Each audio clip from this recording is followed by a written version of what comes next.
Hello बच्चों। तो कैसे हैं आप सभी लोग। आई होप आप सभी लोग बहुत अच्छे होंगे और अपनी एनडीए की तैयारी बहुत अच्छी तरीके से कंप्लीट कर रहे होंगे।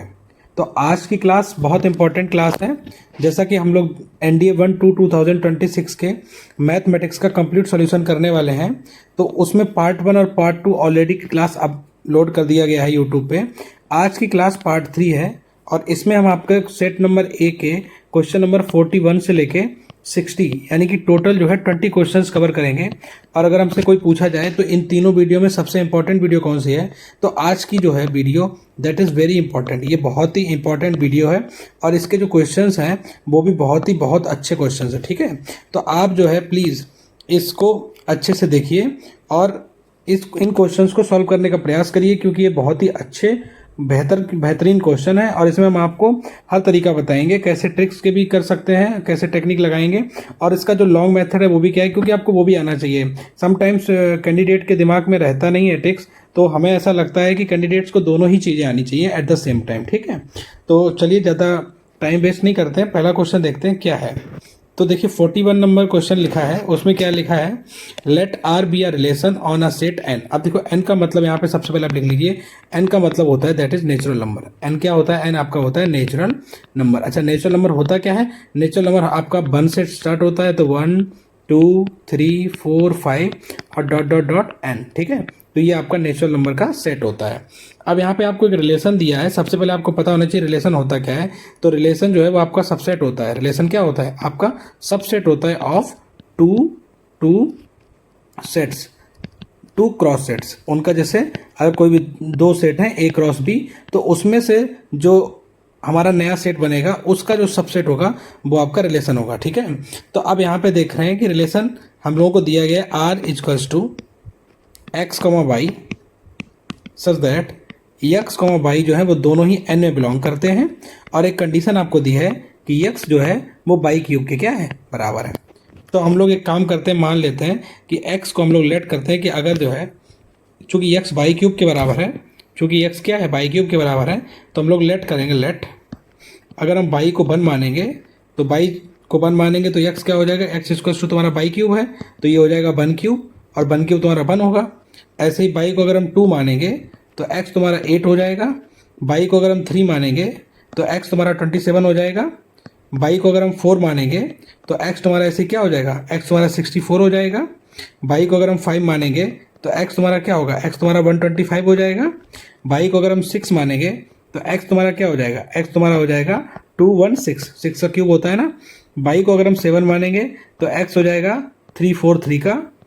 बाई को अगर हम 8 मानेंगे तो एक्स आपका क्या हो जाएगा 512 हो जाएगा। बाई को अगर हम 9 मानेंगे तो एक्स आपका हो जाएगा 729 हो जाएगा।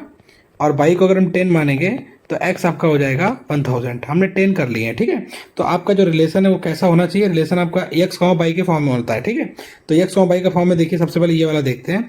तो ये आपका हो जाएगा 1,1, फिर आपका हो जाएगा 8,2, फिर आपका हो जाएगा 27,3, फिर आपका हो जाएगा 64,4, फिर आपका हो जाएगा 125,5, फिर आपका हो जाएगा 216,6, फिर आपका हो जाएगा 343,7, फिर आपका हो जाएगा 512,8, फिर आपका हो जाएगा 729,9 और फिर आपका हो जाएगा 1000,10। ठीक है, और ऐसे ही डॉट डॉट लगा दिया क्योंकि ये सेट तो चलता रहेगा। तो ये मेरा आर जो है इसको हमने डिफाइन कर लिया कि मेरा आर क्या है। अब देखो क्वेश्चन पढ़ते हैं, क्वेश्चन क्या है। क्वेश्चन कह रहा है which of the following statement is oblique are correct. पहला ऑप्शन है आर इज सिमेट्रिक रिलेशन। अब सबसे पहले समझिए कि what is symmetric relation. Symmetric relation होता क्या है, सिमेट्रिक रिलेशन क्या होता है, सिमेट्रिक रिलेशन आपका होता क्या है। तो सिमेट्रिक रिलेशन ये कहता है कि अगर कोई भी एक्स बाई से रिलेटेड है, अगर कोई भी एक्स बाई से रिलेटेड है तो सिमेट्रिक वाली कंडीशन में जो बाई होगा वो भी एक्स से रिलेटेड होगा। कहने का मतलब ये है कि अगर किसी रिलेशन में एक्स कॉमा बाई दिया गया है तो उसी रिलेशन में बाई कॉमा एक्स भी होना चाहिए। अगर ये दोनों ही प्रेजेंट है तो हम ये कह सकते हैं कि ये जो फंक्शन है ये आपका सिमेट्रिक रिलेशन है, सिमेट्रिक रिलेशन है। समझ गए ना बात को। तो अब हम लोग देखेंगे हमने जो निकाला है क्या उसमें ऐसा कोई कंडीशन बन रहा है। देखिए 1,1 है, यहाँ पे क्या लिखा है 1,1, लेकिन 1,1 और कहीं नहीं है। फिर यहाँ पे 8,2 है, 2,8 नहीं है, 3,27 नहीं है, तो इसका मतलब ये जो है सिमेट्रिक रिलेशन आपका नहीं है। ठीक है, ऐसे ही दूसरा लिखा है आर इज ट्रांजिटिव रिलेशन। अब देखिए ट्रांजिटिव रिलेशन क्या होता है, ट्रांजिटिव रिलेशन क्या होता है, ट्रांजिटिव, ये आप लोग समझ लीजिए, ये आपके एग्जाम में बहुत आते हैं।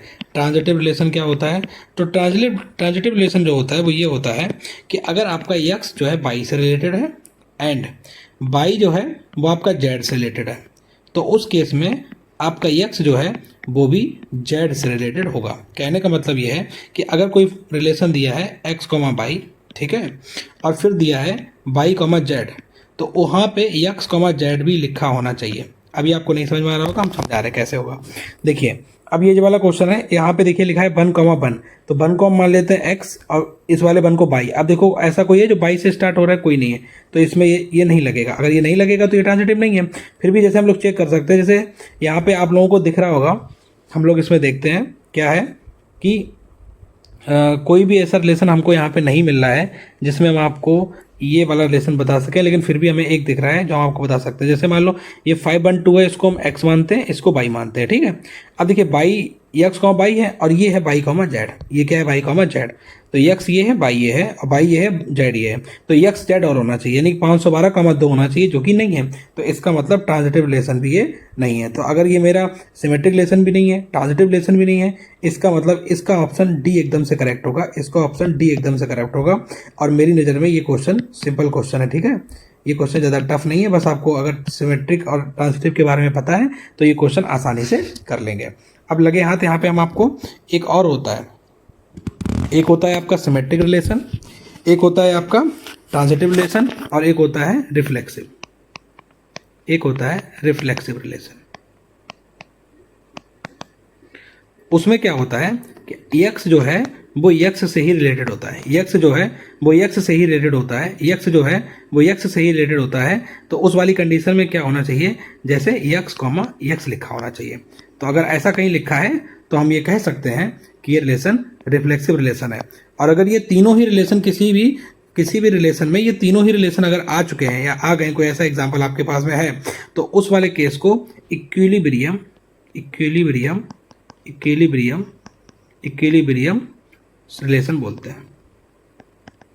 तो ये हमने आपको रिलेशन बहुत ही शॉर्ट टर्म में समझा दिया, और लगभग में रिलेशन का पूरा ही चैप्टर यहाँ पे जो जिससे एग्जाम क्वेश्चन आता है तो उसको हमने आपको पूरा ही बता दिया है। ठीक है, तो ये क्वेश्चन बहुत आसान था, बहुत सिंपल था, बस आपको छोटी सी बेसिक अगर नॉलेज होती तो आप ये क्वेश्चन आसानी से कर सकते थे। ठीक है, चलिए नेक्स्ट क्वेश्चन देखते हैं क्या है। अब देखिए नेक्स्ट क्वेश्चन जो है, फॉर अ गिवन के what is the minimum value of A x, मतलब एक्स स्क्वायर प्लस के एक्स प्लस के स्क्वायर। अब देखिए ये क्वेश्चन जो है वो क्वाड्रेटिक इक्वेशन का है। ये क्वेश्चन किसका है, ये आपका क्वाड्रेटिक इक्वेशन का क्वेश्चन है, क्वाड्रेटिक इक्वेशन का क्वेश्चन। ठीक है, अब क्वाड्रेटिक इक्वेशन के क्वेश्चन में कुछ आप पहले सीख लीजिए। जब भी कभी जैसे मान लो क्वाड्रेटिक इक्वेशन किसके फॉर्म में होता है, a x square plus b x plus c बराबर 0। ठीक है, तो हम ये कह रहे हैं कि अगर हमको इसकी मिनिमम वैल्यू निकालनी है, मिनिमम वैल्यू अगर हमको निकालनी है, तो मिनिमम वैल्यू जो इसकी होती है वो आपकी होती है माइनस का डी अपॉन में 4a, और किस पे होती है, एट बी अपॉन 2a, एट बी अपॉन 2a। इसकी जो मिनिमम वैल्यू होती है वो क्या होती है, इसकी जो मिनिमम वैल्यू होती है वो क्या होती है, माइनस का डी अपॉन 4 है, एट बी अपॉन 2a। अब देखिए हम इसको प्रूव भी कर सकते हैं, और नहीं तो अगर हम इस फार्मूले से लगाएं तो इसकी जो मिनिमम वैल्यू होगी, इसकी जो मिनिमम वैल्यू होगी वो हम पहले निकाल देते हैं। मिनिमम वैल्यू कितनी आएगी। अब यहाँ पे आप लोग समझ नहीं पा रहे होंगे डी क्या होता है। डी को बोलते हैं डिस्क्रिमिनेंट, डी को क्या बोलते हैं, डिस्क्रिमिनेंट। हिंदी में बोलते हैं विभक्त कर, हिंदी में क्या बोलते हैं, विभक्त कर। और डी का जो फार्मूला होता है वो होता है बी स्क्वायर माइनस का 4ac, बी स्क्वायर माइनस का 4ac, और यहाँ पे माइनस का बी अपॉन 2 होगा, यहाँ पे क्या होगा, माइनस का बी अपॉन 2। ठीक है, तो इसकी जो मिनिमम वैल्यू होगी वो क्या होगी, तो minimum value equals to minus का डी अपॉन में 4a। ठीक है, तो माइनस का डी मतलब बी स्क्वायर, अब बी की जगह यहाँ पे क्या के, तो ये हो जाएगा के स्क्वायर माइनस का 4, ए की जगह यहाँ पे 1 है, और सी की जगह यहाँ पे आपका के स्क्वायर दिया है।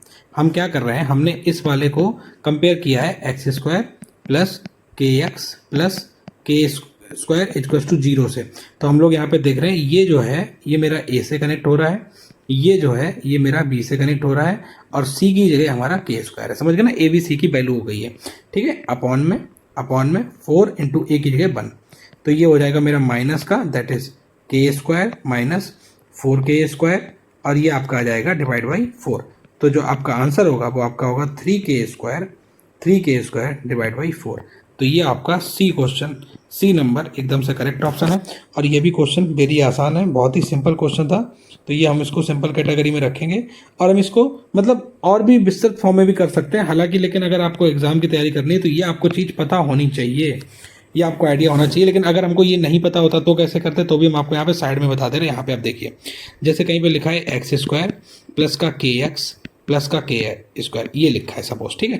तो अब हम क्या करेंगे, हम जो हमको सिखाया जाता है यहाँ पे हम आपको नोट करके बता रहे हैं कि अगर कहीं ax² plus bx plus c है और इस वाले टर्म को अगर हमें होल स्क्वायर बनाना है, इस वाले टर्म को अगर होल स्क्वायर बनाना है तो हम लोग क्या करते हैं कि कोफिशिएंट ऑफ x जो होता है उसका डिवाइड करते हैं 2 से और उसका जो स्क्वायर करते हैं और उसको प्लस कर देते हैं, माइनस कर देते हैं, तो होल स्क्वायर बन जाता है, ठीक है ना।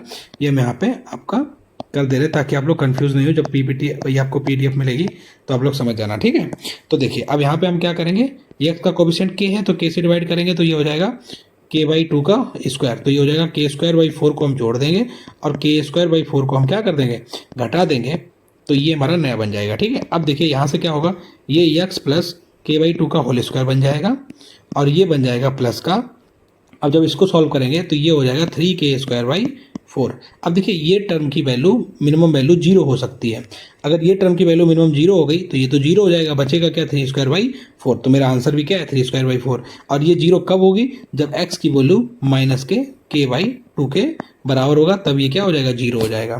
तो ये भी जो है ऐसे भी हम लोग कर सकते हैं, ये इसका डिटेल है और ये इसका सॉल्यूशन जो है शॉर्ट है, ठीक है। तो मिनिमम वैल्यू होगी माइनस के d/4a पे और एट माइनस b/2a पे। तो ये आपको पता होना चाहिए, बहुत आसान क्वेश्चन है, ठीक है। चलिए नेक्स्ट क्वेश्चन देखते हैं। नेक्स्ट क्वेश्चन क्या लिखा है, कंसीडर द फॉलोइंग स्टेटमेंट। तो इसमें रेशनल और इरेशनल ये रूट्स के बारे में पूछा। पहले हम आपको थोड़ा सा कुछ आइडिया दे देते हैं, समझ लीजिए पहले क्या होता है। हम यहाँ पे एक ऐसे करके बनाया है हमने, ये होता है आपका रियल नंबर। सबसे पहले समझ लीजिए ये पूरा जो है ये आपका घर है, ये आपका घर है, इसमें जो है रियल नंबर रहते हैं, ठीक है। अब रियल नंबर के 2 बेटे हैं, जैसे कि एक जो बेटा है रियल नंबर का वो है, एक जो बेटा है रियल नंबर का वो है रेशनल नंबर, वो क्या है रेशनल नंबर, ठीक है। और जो दूसरा बेटा है रियल नंबर का वो है इरेशनल नंबर, ये आपको थोड़ी सी बेसिक जानकारी दे रहे हैं, इरेशनल नंबर, ठीक है। अब रेशनल नंबर के जो अंदर नंबर आते हैं, तो रेशनल नंबर के जो अंदर नंबर आते हैं तो वो आपका इंटीजर आता है। रेशनल नंबर के अंदर नंबर जो आएंगे वो आपका इंटीजर आएगा, ठीक है। और उसके अंदर भी नंबर जो आएंगे, उसके अंदर भी जो नंबर आएंगे वो आपके होल नंबर आएंगे, और उसके अंदर भी जो नंबर आएंगे वो आपके नेचुरल नंबर आएंगे, समझ गए। यानी हम अगर आपको बताएं तो नेचुरल नंबर हम जैसा कि ऊपर लिख चुके हैं वो आपका क्या होता है 1, 2, 3, 4, ... होल नंबर आपका क्या होता है, उसमें बस 0 ऐड हो जाता है और ये होता है 1, 2, 3, 4, ... उसके बाद में इंटीजर आपका क्या होता है 0 से दोनों तरफ, मतलब +1 भी ले सकते हैं और -1 भी ले सकते हैं, +-2, +-3 और ये आपका ... ठीक है। और उसके बाद में जो आपका रेशनल नंबर होता है, वो आपको भी पता होगा कि रेशनल नंबर जो होता है वो हमेशा P/Q के फॉर्म में लिखा जाता है, जहाँ पे Q जो है वो क्या नहीं 0 नहीं होना चाहिए, ये होता है रेशनल नंबर। और जो आपका इरेशनल नंबर होता है that is not defined, irrational number होता है, इरेशनल जो आपका नंबर होता है तो वो आपका जैसे सपोज √2 हो गया, √5 हो गया, पाई हो गया, ये सब आपके इरेशनल नंबर में आते हैं, ठीक है। तो ये आपका इरेशनल नंबर हो गया, समझ गए ना बात को। अब देखिए, और ये सब आते किसके अंदर, ये पूरे सॉरी ये आपका जो पूरा टर्म है वो आपका रियल नंबर मेन है, ठीक है। तो रियल नंबर के ही ये 2 अंदर हिस्से हैं। अब देखिए क्वेश्चन क्या कह रहा है, क्वेश्चन कह रहा है, ये हमने आपको थोड़ा सा बेसिक जानकारी दे दी है। क्वेश्चन कह रहा है कि √x + 1 = 0 और कह रहा है कि इसके 2 इरेशनल रूट्स हैं। इसके 2 कैसे हैं, 2 इरेशनल रूट्स हैं, इसके 2 इरेशनल रूट्स है, ये हमको प्रूव करना है, ठीक है। अब देखिए, हम लोग देखेंगे क्या, देखिए सबसे पहले हम एक काम करेंगे, यहाँ पे √x को हम लोग जो है √x को हम लोग k मान लेंगे, ठीक है। तो ये हो जाएगा k प्लस √x का यहाँ पे x लिखा है तो ये हो जाएगा k² + 1 = 0, तो ये हो जाएगा आपका k² प्लस का k प्लस का 1 इक्वल टू 0। अब हमें ये पता है कि जहाँ कहीं भी X square plus X plus 1 equal to 0 होता है, इसके दो रूट्स होते हैं, एक अल्फ़ा और एक बीटा, और जो कि होते हैं ओमेगा और ओमेगा स्क्वायर, ओमेगा और ओमेगा स्क्वायर। और इसकी जो वैल्यू होती है वो आपकी होती है माइनस का 1 प्लस √3 i/2, और इसकी वैल्यू होती है माइनस का 1 माइनस का √3 i/2। तो ये जो है आपके इमेजनरी नंबर है। ये आपके कैसे नंबर है? ये जो है आपके इमेजनरी नंबर है। और अगर आपके ये इमेजनरी नंबर है तो रियल नंबर से इमेजनरी नंबर अलग होते हैं, तो इसलिए ये इरेशनल नंबर, ये जो आपके इरेशनल रूट्स नहीं है, ये आपके इरेशनल रूट्स नहीं है, क्योंकि इरेशनल रूट होने के लिए सबसे पहले रियल रूट होना पड़ेगा। लेकिन ये तो चूंकि हमारे इमेजनरी रूट्स हैं, तो इसका मतलब ये है इमेजनरी रूट्स हैं, तो इसका मतलब ये है कि ये जो है आपका इरेशनल रूट्स नहीं है। समझ गए ना बात को? अच्छा, दूसरा क्वेश्चन, दूसरा देखते हैं। दूसरा स्टेटमेंट क्या है? पहला स्टेटमेंट आपका गलत हो गया, दूसरा स्टेटमेंट क्या है? 5√x - x - 4। दूसरा है 5√x - 4 इक्वल टू 0। ठीक है, अब यहाँ पे भी √x की जगह पे k रखेंगे तो ये हो जाएगा 5k माइनस का k स्क्वायर माइनस का 4 इक्वल टू 0। ठीक है, 5k माइनस का k square minus 4 equal to 0। इसको ऐसे भी लिख सकते हैं k स्क्वायर माइनस का 5k प्लस का 4 इक्वल टू 0। ठीक है, तो देखिए यहाँ से हम क्या करेंगे, इसको तोड़ लेंगे तो ये 4 बन जा, 4 और 1 क्या हो जाता है 5। तो ये इस तरीके से सॉल्व होगा। तो यहाँ से जो k की वैल्यू आएगी वो हो जाएगी माइनस का 1 k माइनस का 4। अब k माइनस का 4 अगर हम कॉमन लेंगे तो आ जाएगा k माइनस का 1 इक्वल टू 0। तो इन दोनों का मल्टीप्लाई 0 है, इसका मतलब k की वैल्यू या तो 4 होगी या k की वैल्यू 1 होगी। अब k की वैल्यू तो हमको पता है क्या, √x है, तो √x की वैल्यू अगर 4 होगी तो x की वैल्यू हो जाएगी 16, और √x की वैल्यू अगर जो है 1 है, √x की वैल्यू अगर जो है 1 है तो x की वैल्यू हो जाएगी 1। ठीक है, तो अब इसमें पूछा क्या गया है, इसमें ये पूछा गया है कि ये जो है दो रेशनल रूट्स हैं। अब रेशनल किसके फॉर्म में होते हैं? p/q के फॉर्म में। और ये देखो मेरा 16 आया, तो 16 को हम 16/1 लिख सकते हैं, इसको भी 1/1 लिख सकते हैं। तो ये हमारा p/q के फॉर्म में भी है, और q मेरा 0 भी नहीं है। ये भी p/q के फॉर्म में भी है, q मेरा 0 नहीं है। इसका मतलब दूसरा स्टेटमेंट लेकिन सही है। अब जब दूसरा स्टेटमेंट सही है तो इसका आंसर क्या होगा? इसका आंसर होगा ऑप्शन नंबर बी, एकदम से करेक्ट ऑप्शन होगा। ऑप्शन नंबर बी एकदम से करेक्ट ऑप्शन होगा। अब देखिए, अब आप इस क्वेश्चन को क्या रेटिंग देंगे? मेरे हिसाब से ये क्वेश्चन सिंपल है, ज़्यादा टफ नहीं है, क्योंकि आपको ये चीज़ तो पता होनी चाहिए कि रियल नंबर क्या होता है, इमेजनरी नंबर क्या होता है, फिर रियल नंबर का डिवाइड कैसे होता है, उसके अंदर रेशनल नंबर आता है, फिर इरेशनल आता है, रेशनल के अंदर इंटीजर आता है, इंटीजर के अंदर होल नंबर आता है, होल नंबर के अंदर नेचुरल नंबर आता है। तो ये तो आपको बेसिक नंबर सिस्टम का नॉलेज होना चाहिए। मान लो आप एनडीए के एग्जाम दे रहे हो तो आपको ये सब चीज़ें तो पता होनी चाहिए, राइट? तो मेरी नज़र में ये सिंपल क्वेश्चन है। इस क्वेश्चन का option number B only 2 only correct है। ठीक है, चलिए नेक्स्ट क्वेश्चन देखते हैं। नेक्स्ट क्वेश्चन क्या है? अब नेक्स्ट क्वेश्चन आपका कह रहा है how many numbers greater than 1000 can be formed using the digit 0, 1, 2, 3। Repetition of the digit is not allowed. अब देखिए, हमको 1000 से बड़ा नंबर चाहिए 4 अंकों का। हमको जो है 1000 से बड़ा नंबर चाहिए है 4 अंकों का। अब आप लोग एक बात बताइए, 1000 से बड़ा चाहिए, यहाँ पे हम लिख दे रहे हैं ग्रेटर देन 1000। तो अगर 1000 से बड़ा चाहिए तो आप लोगों को ये तो पता होगा कि इस वाले प्लेस पे या तो 1 आएगा या 1 से बड़ा नंबर आएगा। भाई इस वाले प्लेस पे या तो 1 आएगा। अब हमारे पास नंबर क्या है? हमारे पास नंबर है 0, 1, 2, 3। यही तो मेरे पास नंबर है।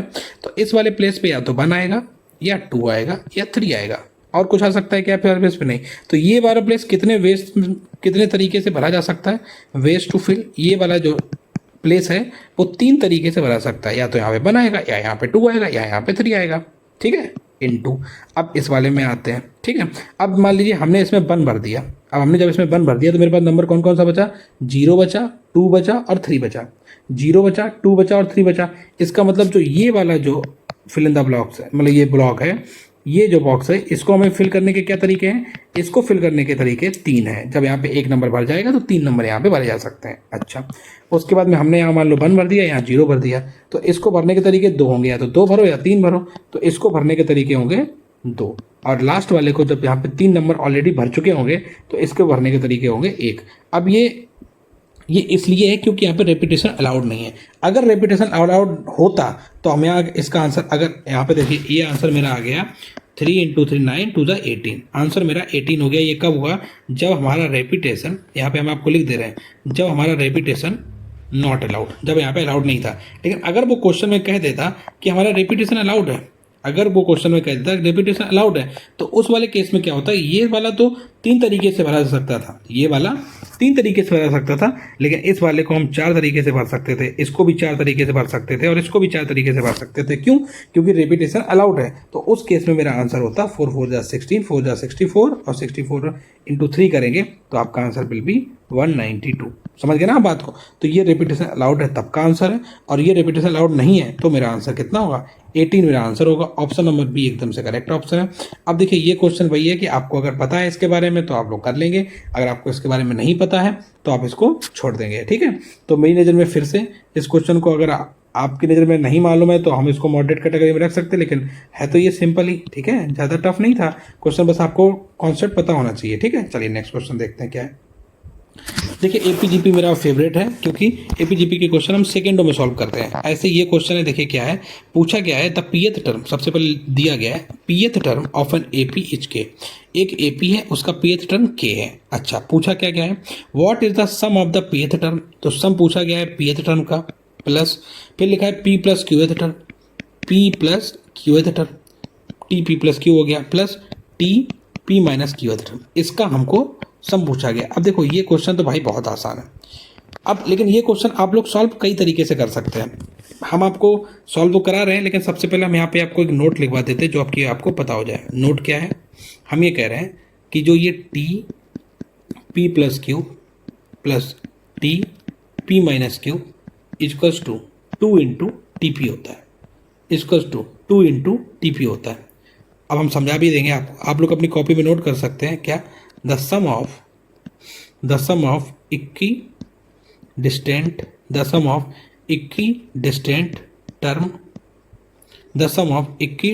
term of an AP from a term is equal to twice of that term। हम आपको एग्जाम्पल से समझाते हैं। एग्जाम्पल क्या है इसका, एग्जाम्पल जैसे मान लो आप अपने मन से कोई भी एपी मान लो 11, 13, 15, 17 और 19, ये आपने एक एपी मान लिया, ठीक है। आपने बोला कि एक काम करो, हमारा एक कोई टर्म है 15, हमने यहाँ पे इसको साइड में लिख लिया, ये मेरा थर्ड टर्म है, ठीक है, वेरी गुड। अब आपने ये बोला कि सर हम जो है इस वाले टर्म से 2 टर्म पीछे जा रहे हैं और इस वाले टर्म से 2 टर्म आगे जा रहे हैं, और इनका जो सम होगा वो क्या है, तो हमने इनका सम किया, 11 और 19 का सम करेंगे तो क्या आएगा, 30 आएगा। 11 और 19 का सम क्या आएगा, 30 आएगा। अच्छा 30 क्या है, क्या 15 का डबल है 30, क्या 30 15 का डबल है? अच्छा वो कहेंगे नहीं हम जो है 2 टर्म पीछे नहीं जाएंगे, हम 1 टर्म पीछे जाएंगे, तो हम 1 टर्म पीछे का ले रहे हैं। तो अगर हम 1 टर्म पीछे जाएंगे तो हमने 1 टर्म पीछे ले लिया, ये है 13, ये है 17, तो 13 और 17 को जोड़ेंगे तो तब भी 30 आएगा। क्या 30 15 का डबल होगा? बिल्कुल होगा। तो यानी इसका मतलब ये है, हम ये कहना चाहते हैं कि मेरे पास में एक टर्म है टीपी, ठीक है, तो इससे क्यू टर्म आगे और इससे क्यू टर्म पीछे, तो इन दोनों का जो सम होगा वो 2 इंटू टीपी होगा। अब देखिए 2 इंटू टीपी ये और एक टीपी यहाँ पे ऑलरेडी लिखा है, तो आंसर मेरा जो होगा वो 3 इंटू क्या होगा, टीपी होगा। और जो मेरा 3 इंटू टीपी होगा, टीपी की वैल्यू आपको के दी है, तो जो मेरा आंसर होगा वो आपका क्या होगा, 3K होगा। इसलिए इस क्वेश्चन का बी ऑप्शन एकदम से करेक्ट ऑप्शन है। ये मेरा हो गया। अगर आपको ये प्रॉपर्टी पता है तो आप ये क्वेश्चन जो है आसानी से 2 सेकेंड, बहुत ज़्यादा 10 सेकेंड में ये क्वेश्चन आप कर देंगे, ख़त्म कर देंगे, आप आगे बढ़ जाएंगे। लेकिन अगर कोई बच्चा ऐसा है कि जिसको ये लगता है ना ये क्वेश्चन तो हमें ये याद नहीं रह पाएगा, तो वो ऐसे भी कर सकता है आसानी से, चूँकि टीपी प्लस यहाँ पे हम आगे बता दे रहे हैं, ठीक है।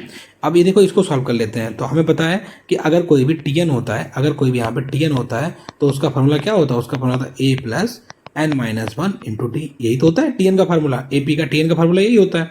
तो हम यहाँ पे ये कह सकते हैं, अगर हम पूरे को ओपन कर दें तो ये हम कह सकते हैं टीपी का फार्मूला क्या होगा, a plus p minus 1 into t plus tp plus q क्या होगा, a plus p plus q minus 1 into t, और फिर क्या होगा a plus p minus q minus 1 into d. यही तो हो जाएगा भाई, यही तो हो जाएगा। अब देखो यहाँ पे क्या है, एक ए और एक ए, ये टोटल 3A हो गए, प्लस देखो डी वाला टर्म ये भी है, डी वाला टर्म ये भी है, डी वाला ये भी, हम डी कॉमन ले रहे हैं। तो जब डी कॉमन लेंगे तो क्या आएगा, P minus 1 plus p plus q minus one plus p minus q minus one. ठीक है, तो अब देखिए यहाँ से हम देखो प्लस क्यू से माइनस क्यू कैंसिल हो रहा है, तो ये आपका क्या हो जाएगा 3a plus D bracket P P P, तो ये हो जाएगा 3p माइनस का 1 1 1, तो ये हो जाएगा माइनस का 3।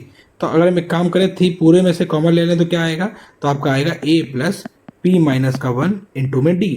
ठीक है, तो ये आपका हो जाएगा 3 इंटू टी पी, और टीपी की वैल्यू के है, तब भी आंसर का आंसर क्या आ जाएगा 3 क्या आ जाएगा। तो मतलब हम आपको ये बता रहे हैं, या तो अगर आपको पता हो तो ये लगा लो, या आपको ना पता हो तो ये लगा लो। समझ गए ना बात को, दोनों ही केस में आपका आंसर आसानी से आ जाएगा। और ये क्वेश्चन बहुत ही आसान क्वेश्चन था, और एपी तो वैसे भी आसान होता है, तो इसीलिए ऐसे आप क्वेश्चन को सॉल्व कर सकते थे। ठीक है, अब हम इसको हम सॉल्व मतलब रफ कर दे रहे हैं, ये आप लोग अपना खुद सॉल्व करना। ठीक है, और आपको पता भी होना चाहिए एन टर्म का फार्मूला क्या होता है, वो हमने ऑलरेडी ऊपर लिख दिया है। तो इसलिए इस क्वेश्चन का ऑप्शन नंबर बी एकदम से करेक्ट ऑप्शन है। ठीक है, तो अब देखिए 46 नंबर क्वेश्चन। अब यहाँ से सबसे पहली बात है फॉर द नेक्स्ट 5 क्वेश्चन, तो ये जो भी बात करेंगे ये हमारे नेक्स्ट 5 क्वेश्चंस के लिए है। तो अब आपका थोड़ा सा ध्यान हमें चाहिए, क्योंकि अगर हम बात करें इस पूरे पेपर में, जो ये आपका एनडीए 1 टू 2026 का जो क्वेश्चन पेपर आया था, अगर हम पूछे कि कुछ गिने चुने क्वेश्चन में जो सबसे अच्छे क्वेश्चन है, जो सबसे अच्छे क्वेश्चन है उनमें से ये 5 क्वेश्चन है। ठीक है, जो सबसे अच्छे क्वेश्चन हैं उनमें से ये 5 क्वेश्चन हैं। तो इनको आप बहुत ही आसानी से बहुत ध्यान से देखना, और हम आपको बहुत ही आसानी से इस क्वेश्चन को समझा देंगे, जो कि बहुत आसान चीज़ है। लेकिन उससे पहले हमें कुछ बाइनोमियल्स के फार्मूलेज इसमें पढ़ने पड़ेंगे, तभी हम इनको सॉल्व कर पाएंगे। तो हम सबसे पहले एक काम करते हैं, आपको कुछ बाइनोमियल्स के फार्मूले लिखवा देते हैं। ठीक है, तो देखिए बाइनोमियल्स का फार्मूला क्या होता है पहले लिख लीजिए।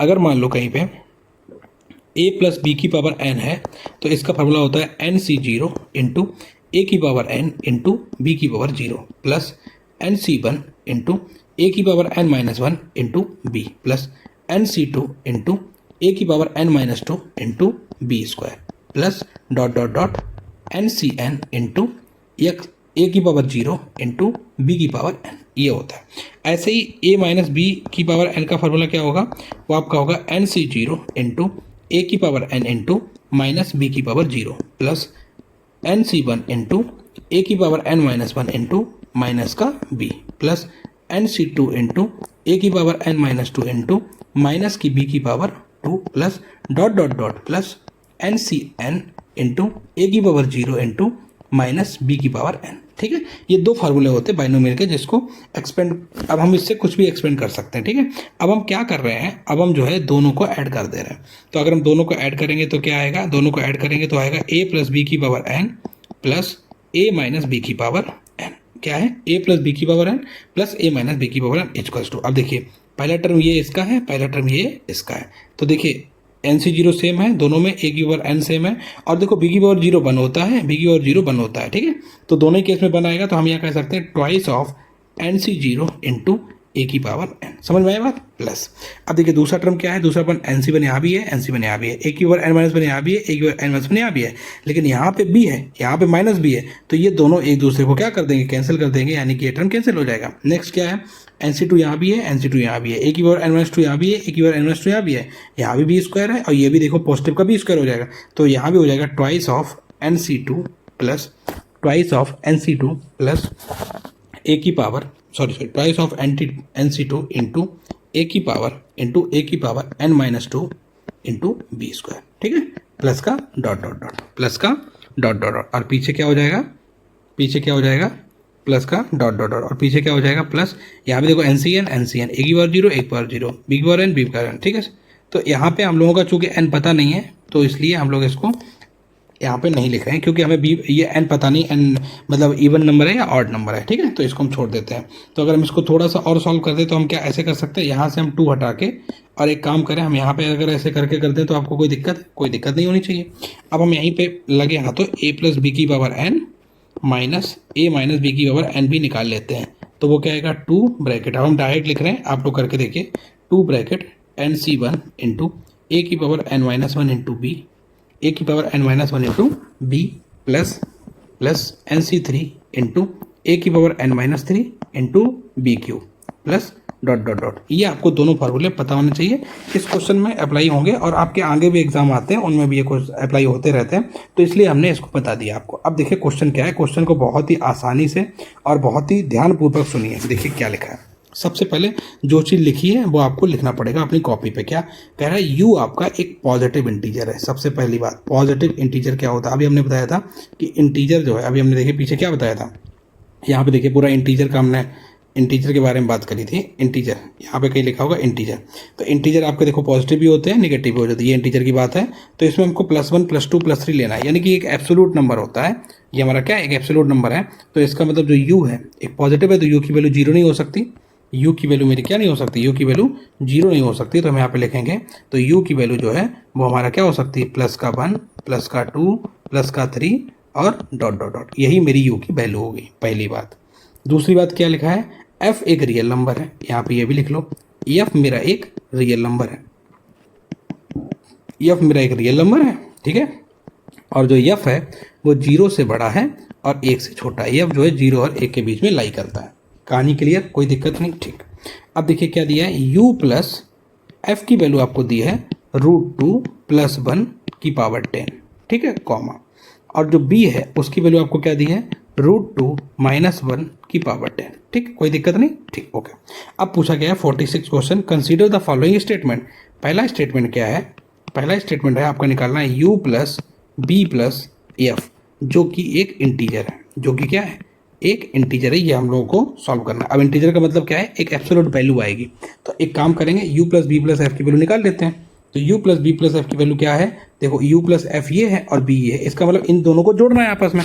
तो जब इन दोनों को जोड़ेंगे तो हम क्या ये लिख सकते हैं, √2 + 1 की पावर 10 + √2 - 1 की पावर 10, यही तो बात है।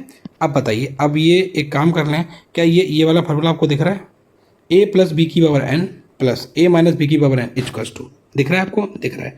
तो ये क्या आएगा, 2 ब्रैकेट NC0 मतलब 10C0 इंटू a की पावर n, a मतलब ये है, तो ये हो जाएगा आपका √2 की पावर 10, ठीक है, प्लस फिर क्या है NC2 मतलब 10C2, NC2 का मतलब क्या है, NC2 का मतलब क्या है, NC2 का मतलब है 10C2 इंटू √2 की पावर 8 इंटू 1 की पावर 2, तो 1 की पावर 2 तो हम छोड़ देंगे, ऐसे ही क्या होगा, प्लस 10C4 इंटू √2 की पावर 6, 1 को हम छोड़ देंगे क्योंकि 1 का तो कितनी पावर करोगे वो तो सेम आएगा। ऐसे ही हो जाएगा 10C6 √2 की पावर 4, ऐसे ही हो जाएगा प्लस 10C8 √2 की पावर 2, और ऐसे ही हो जाएगा 10C10 √2 की पावर 0, वो भी 1 हो जाएगा। तो हम इसको भी यहाँ से हटा दे रहे हैं, ठीक है, 1 हो जाएगा और इसको, ये मेरा आंसर हो जाएगा। अब मेरी बात सुनिए, 10C0 एब्सोल्यूट वैल्यू देगा, √2 की पावर 10 भी एक एब्सोल्यूट वैल्यू देगा भाई। √2 की पावर स्क्वायर करोगे तो 2 आएगा भाई, स्क्वायर करोगे तो 2 आएगा, और उसकी पावर 5 करोगे तो 32 आएगा। तो ये एब्सोल्यूट वैल्यू देगा, ये भी एब्सोल्यूट वैल्यू, ये भी एब्सोल्यूट वैल्यू, ये भी एब्सोल्यूट वैल्यू, ये भी एब्सोल्यूट वैल्यू, ये सारे ही एब्सोल्यूट वैल्यू देंगे। ये सारे ही क्या देंगे, एब्सोल्यूट वैल्यू देंगे। और अगर ये एब्सोल्यूट वैल्यू देंगे तो इसका मतलब ये है कि ये एक इंटीजर होंगे भाई। ये क्या होंगे, ये एक हमारे इंटीजर होंगे, समझ गए ना बात को। तो ये हमारे क्या होंगे, एक इंटीजर होंगे, ठीक है। तो इसलिए मेरे हिसाब से ये क्वेश्चन नंबर जो फर्स्ट आपका दिया है, u + b + f एक इंटीजर है, ये एकदम से करेक्ट है। यस, ये आपका इंटीजर होगा, तो इसका मतलब 1 आपका करेक्ट है, 1 आपका क्या है, करेक्ट है। अब नेक्स्ट क्वेश्चन देखते हैं। नेक्स्ट क्वेश्चन क्या है, नेक्स्ट क्वेश्चन आपका कह रहा है कि f + b जो है वो भी एक इंटीजर है। f + b क्या है, वो भी एक इंटीजर है। अब आप देखिए, हम लोगों ने ये निकाल लिया है क्या, u + b + f एक इंटीजर है, ये हम लोगों ने निकाल लिया है। और हम लोगों को क्वेश्चन में क्या दिया था, u जो है वो मेरा इंटीजर है, ये देखो क्वेश्चन में दिया है। तो अगर मेरा u इंटीजर है तो इंटीजर में अब हम b + f जोड़ रहे हैं और उसकी वैल्यू भी इंटीजर ही आ रही है। इसका मतलब ये है कि इंटीजर में हम लोग इंटीजर ही जोड़ेंगे तभी उसकी वैल्यू इंटीजर आ सकती है। इंटीजर में से इंटीजर घटाएंगे तभी उसकी वैल्यू इंटीजर आएगी। इसका मतलब ये है कि b + f को भी इंटीजर होना पड़ेगा तभी इसका आंसर इंटीजर मिलेगा। इसका मतलब ऑप्शन नंबर बी वो भी आपका क्या है, एकदम से करेक्ट है और ये भी सही है। तो यहाँ से हम लोगों का निकल गया ऑप्शन नंबर सी एकदम से करेक्ट है। बोथ 1 और 2 दोनों ही करेक्ट है। और मेरी नज़र में इस क्वेश्चन को आप या तो मॉडरेट में रख लीजिए और या फिर आप इसको टफ कैटेगरी में रख सकते हैं, क्योंकि ये क्वेश्चन बहुत ही अच्छा क्वेश्चन है और 5 क्वेश्चन बहुत ही शानदार और बहुत ही बेहतरीन क्वेश्चन आए आपके एग्जाम में, ठीक है। इसीलिए हम आपको बहुत ही प्यार से समझा रहे हैं, ठीक है। अब चलिए नेक्स्ट क्वेश्चन क्या है, बस लेकिन ये आपको याद रखना है, जो भी आगे हम क्वेश्चन कराएंगे आपको याद रखना है पीछे वाली भी। हम पीछे बार बार में लौट के आएंगे अगर हमें जरूरत पड़ेगी तो, ठीक है। चलिए नेक्स्ट क्वेश्चन क्या है। अब नेक्स्ट क्वेश्चन आपका दिखा है what is the multiplicative inverse. अब देखिए दो चीज होते हैं, एक होता है एडिटेटिव इनवर्स, एक आपका होता है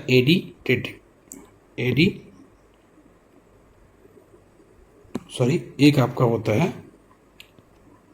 आपका एडिशन होता है ना, एडिशन, आपका जो एडिशन होता है तो वही उसको बोलते हैं एडिटेटिव इनवर्स। वो क्या होता है, जैसे मान लो कोई भी जैसे वैल्यू इसमें ये वाली वैल्यू दी ना, ये वाली वैल्यू, तो अगर कोई भी वैल्यू जैसे मान लो ए दी है तो एडिटेटिव इनवर्स होगा उसका माइनस है, क्योंकि एडिटेटिव इनवर्स होता है जब दोनों को जोड़ के आंसर मेरा जीरो आए, ऐसा नंबर ये एडिटेटिव इनवर्स है।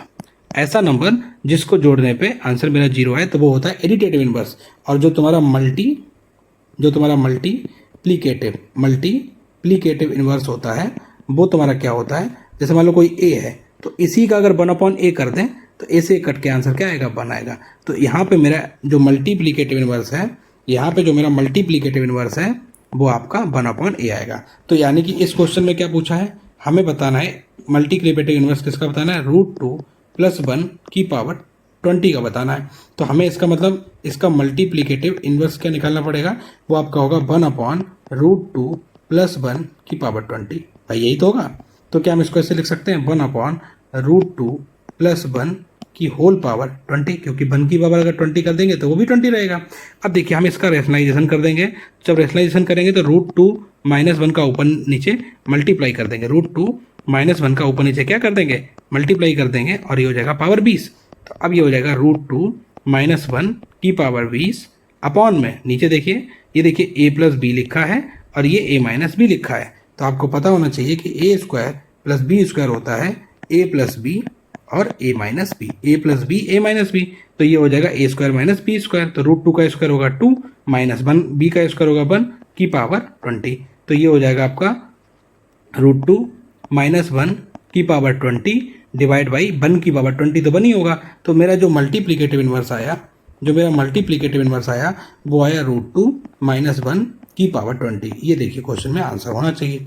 अब देखिए आंसर जो है बी के फॉर्म में दिया गया है, तो हमें बी की वैल्यू भी पता होनी चाहिए। तो बी की वैल्यू क्या दी गई है, बी की वैल्यू √2 - बी की वैल्यू ये दी है √2 - 1 की पावर 10। बी की वैल्यू क्या है, √2 - 1 की पावर 10। बी की वैल्यू क्या है, √2 - 1 की पावर 10। तो क्या हम इसको ऐसे लिख सकते हैं, √2 - 1 की पावर 10 की पावर 2। तो ये क्या हो जाएगा, बी की पावर 2। तो जो मेरा आंसर होगा वो क्या होगा, b² होगा। आंसर मेरा क्या होगा, b² होगा। सी क्वेश्चन, सी नंबर एकदम से करेक्ट है। चूंकि मल्टीप्लिकेटिव इनवर्स आपको पता होना चाहिए, इसके बारे में आपको आइडिया होना चाहिए, तो ये क्वेश्चन को हम सिंपल कैटेगरी में इसलिए रख रहे हैं क्योंकि इसमें तो आपका कोई कॉन्सेप्ट ज़्यादा यूज नहीं हुआ ना, इंटीजर और ये सब का। तो मेरी नज़र में ये क्वेश्चन आपका क्या है, सिंपल है। ठीक है, मेरी नज़र में ये क्वेश्चन आपका सिंपल है। चलिए नेक्स्ट क्वेश्चन देखते हैं। अब नेक्स्ट क्वेश्चन क्या लिखा है, what is the value of b + f। तब देखो b + f के लिए हम लोगों ने ऊपर भी चर्चा की थी। अब b + f देखिए क्या है, b + f के बारे में चर्चा हुई है। सबसे पहली बात, b + f आपका एक इंटीजर है, और अगर b + f का एक इंटीजर है तो इसका मतलब आपका ऑप्शन डी भी नहीं हो सकता है, आपका ऑप्शन सी भी नहीं हो सकता है। अब हमें ये तो क्लियर हो गया, क्योंकि b + f एक इंटीजर है तो आपका ऑप्शन या तो होगा जाएगा, या तो आपका ऑप्शन ए होगा या आपका ऑप्शन बी होगा। तो अब हम यहाँ पे b + f की वैल्यू निकालने जा रहे हैं। अब हम यहाँ पे किसकी वैल्यू निकालने जा रहे हैं, b + f की वैल्यू निकालने जा रहे हैं। ठीक है, अब देखिए b की वैल्यू हम लोगों को पता है, हाँ, और f की वैल्यू 0 से लेके 1 के बीच में है। अब देखिए यहाँ पे देख लेते हैं, b की वैल्यू हम लोग की क्या है, √2। b की वैल्यू क्या है हम लोग की, √2 - 1 की पावर 10 प्लस, और f की वैल्यू है, f की जो वैल्यू है वो हमारी 0 से बड़ी है, 0 से बड़ी है और 1 से छोटी है। f की वैल्यू मेरी क्या है, 0 से बड़ी है और 1 से छोटी है। तो सबसे पहले हम एक काम कर रहे हैं, सबसे पहले हम b की वैल्यू निकाल ले रहे हैं। अब देखिए b की वैल्यू सॉल्व करने के लिए हम एक काम भी कर सकते हैं, अगर हम डायरेक्ट यहाँ से 1.4 रखते हैं इसकी वैल्यू, क्योंकि √2 की वैल्यू क्या होती है, √2 की वैल्यू होती है 1.414। तो अगर हम 1.4 - 1 की पावर 10 रखें तो ये क्या आएगा आपका, 0.4 आएगा की पावर 10 आएगा। अब देखिए 0.4 की पावर 10 आप कहेंगे आप कैसे सॉल्व करें, तो देखिए एक आइडिया लगा रहे हैं कैसे, कि 0.4 की पावर 2 क्या होता है, 0.4 की पावर 2 होगा 0.16। अगर हम इसका भी स्क्वायर करते हैं तो पावर 4 हो जाएगी, तो इसका भी स्क्वायर करेंगे तो क्या आएगा, ये आपका आएगा 0.0 256। अब मेरी बात समझने का प्रयास कर रहे हैं, हम ये आपको दिखाना चाह रहे हैं कि ये वैल्यू हमेशा 0 से छोटी ही आएगी। आप लोग देख लो, ये वैल्यू हमेशा 0 से छोटी ही आएगी। ये वैल्यू बी की वैल्यू हमेशा आपकी, बी की वैल्यू भी हमेशा आपकी 0 से वो ये वैल्यू भी आपकी, सॉरी 0 से छोटी नहीं, 0 और 1, 0 और 0 से बड़ी होगी लेकिन 1 से छोटी होगी। बी की वैल्यू भी आपकी 0 से बड़ी होगी और 1 से छोटी होगी, और एफ की वैल्यू भी आपकी 0 से बड़ी होगी और 1 से छोटी होगी, ठीक है ना। लेकिन ये वाली जो वैल्यू ना, बी की वैल्यू, ये 0 से बड़ी होगी, और अगर हम इसको और पीछे पीछे जाएंगे तो ये हो जाएगी 0.000 ऐसे लगता जाएगा। समझ गए ना बात को। तो ये बहुत ही नज़दीक है, 0 से बड़ी भी नहीं, हम इसको बोलेंगे 0 के बहुत ही करीब है। तो इसका मतलब अगर हम इन दोनों को जोड़ेंगे तो इन दोनों को जोड़ने के बाद में जो मेरा आंसर होगा वो कहीं ना कहीं 1 के आसपास होगा। 2 तो पॉसिबल ही नहीं है, क्योंकि एफ भी मेरा 1 से कम है, 0 से बड़ा है, और बी भी मेरा 1 से कम है, 0 से बड़ा है। तो इसका मतलब ये है कि उन दोनों की वैल्यू 2 तो कभी नहीं हो सकती। अब जब 2 नहीं होगी तो फिर कौन सी होगी, तो मेरी फिर 1 होगी। इसीलिए इस क्वेश्चन का ऑप्शन नंबर बी एकदम से करेक्ट ऑप्शन है। ये भी मॉडरेट टू टफ क्वेश्चन बोलेंगे, क्योंकि अगर आपको समझ में आएगा तो आप इसको कर पाएंगे, ठीक है। नेक्स्ट क्वेश्चन क्या है?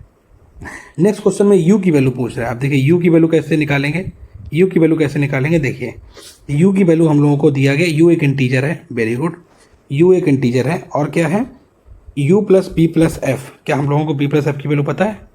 हम लोगों ने बी प्लस एफ की वैल्यू जस्ट अभी 1 निकाली है। देखो, तो एक काम करते हैं, हम लोगों को u plus B plus F पता है पूरा, u plus B plus F, इसकी वैल्यू हम लोगों ने निकाली ट्वाइस ऑफ 10c0, ट्वाइस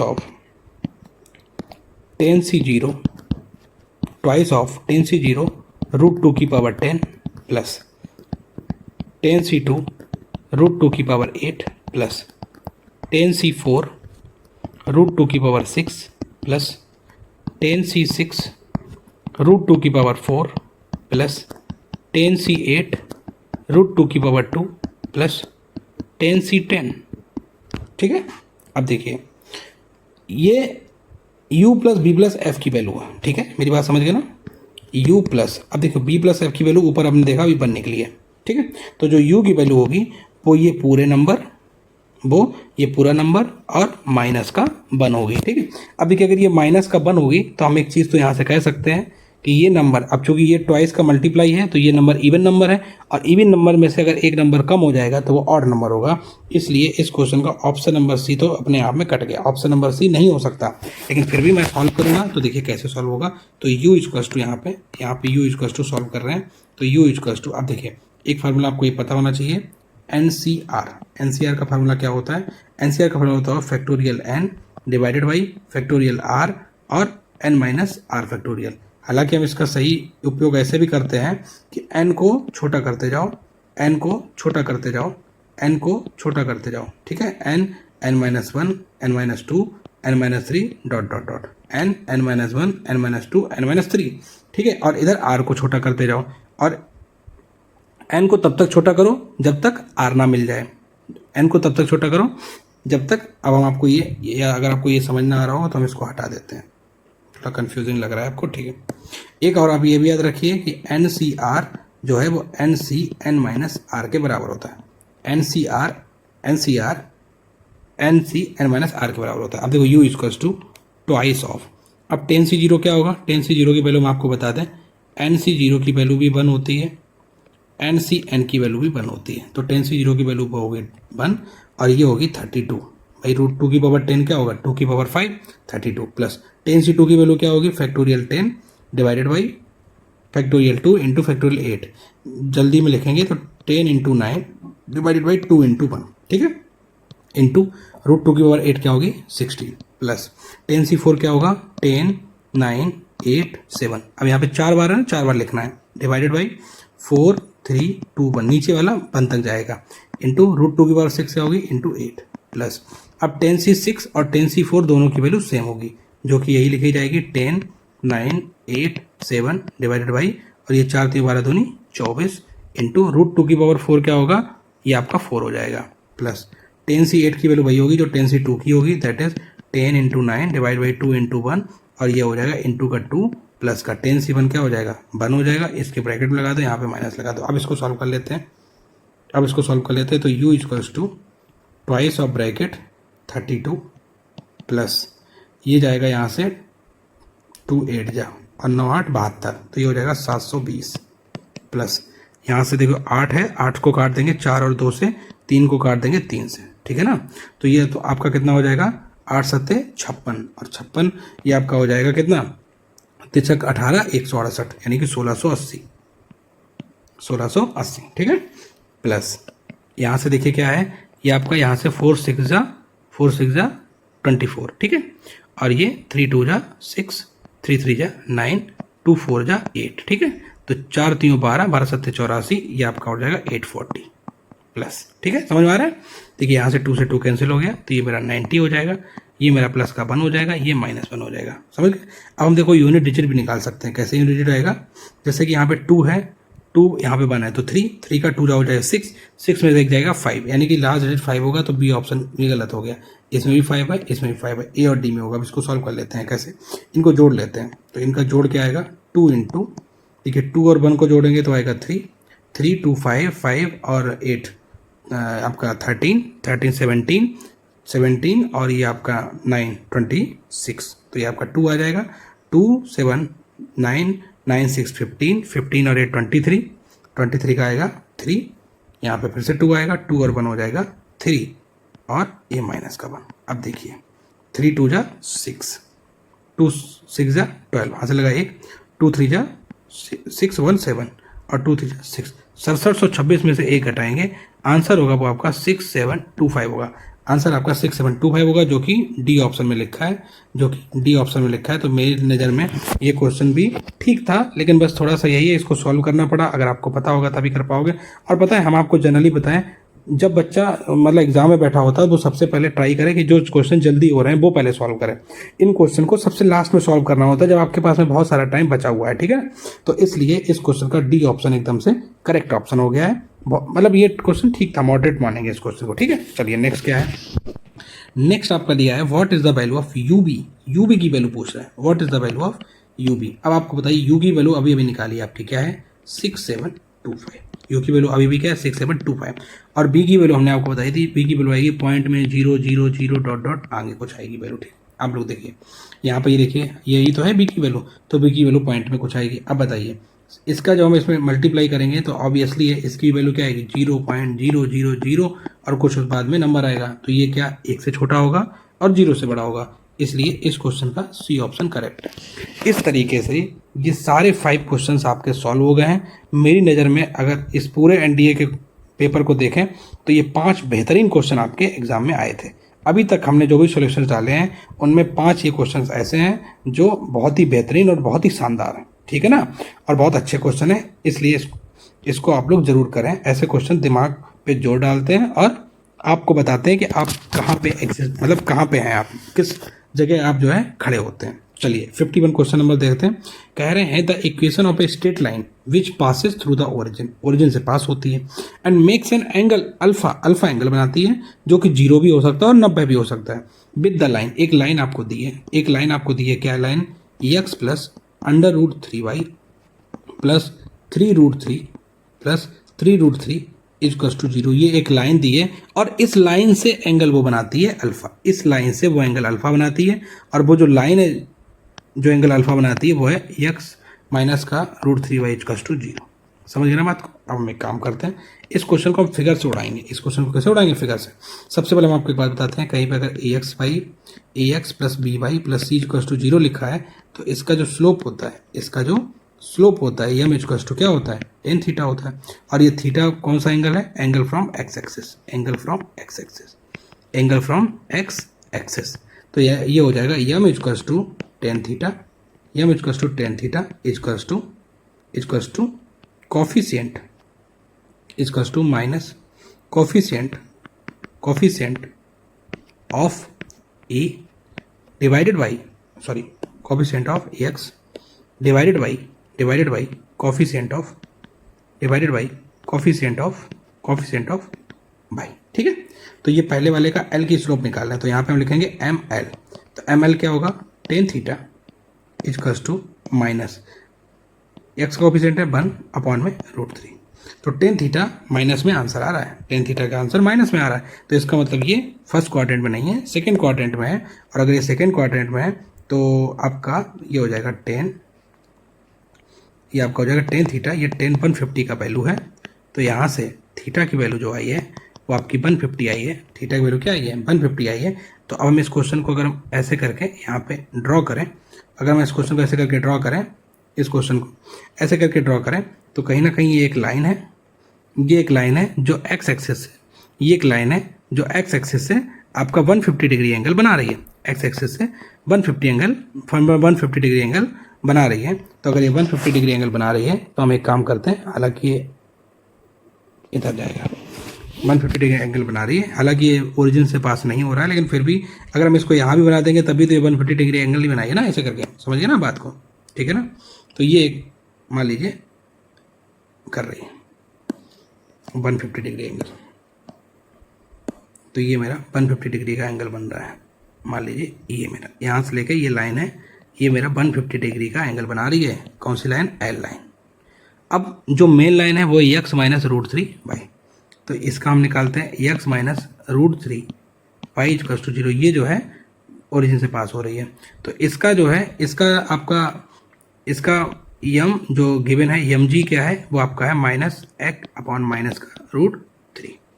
तो यम जी मेरा है, यम जी मेरा क्या है वो है 1/√3, एम जी मेरा 1/√3 है। तो अगर ये 10, ये भी अगर 10 थीटा डैश होगा तो ये तो 10/30 की वैल्यू लिखा है, तो मेरा theta dash equals to 30 degree हो जाएगा। अब चूंकि ये तो पास हो रहा है तो ये जो है ये मेरा यहाँ से एंगल बना रहा है 30 डिग्री, ठीक है, ये गिवन लाइन है। अब आप देखिए, अब वो ये कह रहा है, क्या कह रहा है, अब वो ये कह रहा है कि इन दोनों के बीच का जो एंगल है वो अल्फा है। ये वाली जो लाइन है, ये वाली जो लाइन है, ये वाली जो लाइन है वो इस वाली लाइन से, इस वाली लाइन से अल्फा एंगल बनाती है। तो अगर ये 30 है तो ये अल्फा एंगल 120 होगा, अल्फा एंगल क्या होगा 120 होगा, या तो ये 120 होगा या 180 माइनस थीटा होगा। तो यानी कि 180 माइनस 120 जो कि आपका क्या होगा 60 होगा। कहने का मतलब ये है कि अगर आप इसका थीटा निकाल लें, ठीक है, और इसका थीटा निकाल लें तो इन दोनों का या तो डिफरेंस आंसर होगा, answer either will be your theta minus theta dash, या अगर ये आंसर 90 से बड़ा होता है तो आपका जो आंसर होगा वो आपका 180 डिग्री माइनस थीटा डैश होगा। समझ गए ना बात को। तो या तो ये होगा या ये होगा, ये दोनों ही आपके आंसर हो सकते हैं जब दोनों लाइन के बीच का एंगल आपको निकालना है। जब दो लाइन आपको दिया है और उसका बीच का एंगल आपको निकालना है तो वो निकाल सकते हैं। अगर आपको ये नहीं है तो आपको एक फार्मूला होता है tan alpha equals to mod m1 minus m2 upon 1 plus m1 m2, इससे भी सॉल्व कर सकते हैं। tan theta equals to mod m1 minus m2 upon 1 plus m1 into m2। तो इन दोनों का यहाँ पे जैसे m1 की वैल्यू माइनस 1/√3 है और m2 की वैल्यू 1/√3 है, तो जब यहाँ पे दोनों रखोगे तो थीटा की वैल्यू या तो आपकी 120 आएगी या आपकी 60 आ जाएगी, ठीक है ना। अगर आप माइनस हटा देंगे, क्योंकि मॉड लगाए तो आपको माइनस हटा ही देना है, ठीक है। तो इसलिए जब आप इसको सॉल्व करेंगे तो यहाँ से भी आपकी वैल्यू 60 ही डिग्री आएगी, जो कि ऑप्शन नंबर सी में लिखा है। इसीलिए 57 का ऑप्शन नंबर सी एकदम से करेक्ट ऑप्शन है, ठीक है। तो ये क्वेश्चन आसान क्वेश्चन था, या तो आप फार्मूले से कर सकते थे और नहीं तो दोनों के एंगल अलग अलग निकाल के उनका माइनस कर सकते थे, ठीक है। तो या तो answer theta minus theta dash होगा या फिर आपका 180 माइनस थीटा डैश होगा, ठीक है। अब देखिए दूसरा क्वेश्चन क्या लिखा है। दूसरा क्वेश्चन लिखा है what is the angle made by the line L. तो एल वाई लाइन कौन सी है, एल वाई लाइन मेरी ये है, ये एंगल बता रहा है line angle with the positive direction of x axis. कह रहा है कि ये जो लाइन ना, ये वाली जो लाइन है मेरी, ये वाली जो लाइन है, ये वाली, इसका बाई एक्सिस से कितना एंगल होगा, इसका बाई एक्सिस से कितना एंगल होगा। तो अब एक बात बताइए, यहाँ से मेरे यहाँ तक एंगल पूरा कितना है, यहाँ से लेके यहाँ तक पूरा एंगल 150 डिग्री है, और ये मेरा क्या होता है, ये तो 90 है, ये 90 है। तो अगर ये 90 है तो ये क्या होगा, ये भी 60 डिग्री होगा। ये 90 है तो ये मेरा कितना होगा, 60 होगा। तो यहाँ से लेके यहाँ तक एंगल क्या है, 60 डिग्री है। तो इसका भी ऑप्शन नंबर सी एकदम से करेक्ट ऑप्शन है। बहुत ही आसान क्वेश्चन है, बस आप लोग कंफ्यूज ना हो जाना। वो क्वेश्चन आप लोग कंफ्यूज ना हो जाना। चाहे ये एल लाइन है और अगर ये गिवन लाइन का भी पूछता ना बाई डिग्री से, अगर ये बाई डिग्री से गिवन लाइन का भी पूछता, क्योंकि ये पूरा 90 है और ये 30 है, तो ये भी 60 होगा, गिवन का भी 60 होगा और लाइन एल का भी 60 होगा। तो दोनों ही केस में आंसर विल बी 60। ठीक है, तो ये बहुत ही आसान क्वेश्चन था। ठीक है, चलिए नेक्स्ट देखते हैं क्या है। नेक्स्ट आपका क्वेश्चन क्या है, पी क्यू आर। अब चूंकि 3D का क्वेश्चन है, 3D के क्वेश्चन को सलाह आपको ये हम दे रहे हैं, हमेशा वेक्टर से सॉल्व करो। 3D के क्वेश्चन को हमेशा आप किससे सॉल्व करेंगे, वेक्टर से सॉल्व करेंगे। तो जैसे आपका एक पॉइंट दिया है पी पॉइंट क्या है, -2 -3 5। तो आप एक काम करेंगे, इसको फटाफट ओपी लिख लेंगे। ओपी का आपका वेक्टर होता है पोजीशन वेक्टर, तो ये हो जाएगा -2i -3j +5k। ठीक है, उसके बाद में क्यू आपका एक दिया गया पॉइंट, तो क्यू में क्या लिखेंगे, 4 -1 5। तो फटाफट यहाँ पे लिखेंगे ओ क्यू इक्वल्स टू 4 का i -j +5k। ठीक है, और इसके बाद में यहाँ पे r लिखेंगे, तो r हो जाएगा 6 -4 8 आपका दिया है, तो फटाफट यहाँ पे ओ आर लिख लेंगे। तो ओ आर हो जाएगा आपका 6i -4j +8k। ठीक है, ये आप अपने फटाफट लिख लिया करिए अपनी कॉपी में, अगर इसके बारे में क्वेश्चन आपसे पूछा गया है। ठीक है, OS, तो ये आपका क्या हो जाएगा, OS हो जाएगा 2i -6j +10k। समझ गए ना बात को, इतनी चीजें हमने लिख ली है। अब पूछा क्या है, क्वेश्चन कह रहा है PQ is parallel to RS। अब देखो PQ पैरेलल टू RS तभी निकाल पाओगे, पहले PQ पता होना चाहिए। तो PQ का फॉर्मूला होता है PQ equals to OQ -OP। PQ equals to OQ -OP direct लिख रहे हैं। तो देखिए 4 में से माइनस का 2 जाएगा तो 6i बचेगा, -j में से +3j जाएगा तो बचेगा +2j बचेगा, और ये 0 आ जाएगा। अब यहाँ पे हम RS निकाल रहे हैं। RS आपका हो जाएगा OS -OR, तो OS -OR क्या होगा, 2i में से ये जाएगा तो ये बचेगा -4i, और ये हो जाएगा -6j, उसके बाद में +4j, तो ये जाएगा +2j, और ये हो जाएगा 10 में से 8 गया तो +2k हो जाएगा। अब वो आपको बता रहे हैं इफ़, यहाँ पे लिख लीजिए, इफ़ PQ परपेंडिकुलर है RS का, इफ़। ठीक है, तो वहाँ पे हमेशा याद रखिए PQ जो होगा वो हमेशा लैम्डा टाइम्स होगा RS का।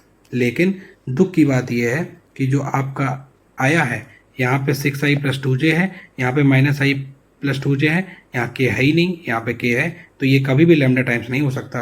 इसका मतलब ऑप्शन नंबर ए एकदम से गलत ऑप्शन है। ठीक है, दूसरा क्वेश्चन आपका क्या है, that is PR is perpendicular to QS। अब देखिए PR पहले निकालेंगे, PR निकालेंगे तो PR क्या होगा हमारा होगा OR -OP। PR क्या होगा, OR -OP। OR में से मतलब 6i में से -2i तो हो जाएगा 8i -4j, तो ये हो जाएगा -j, और ये हो जाएगा +3k।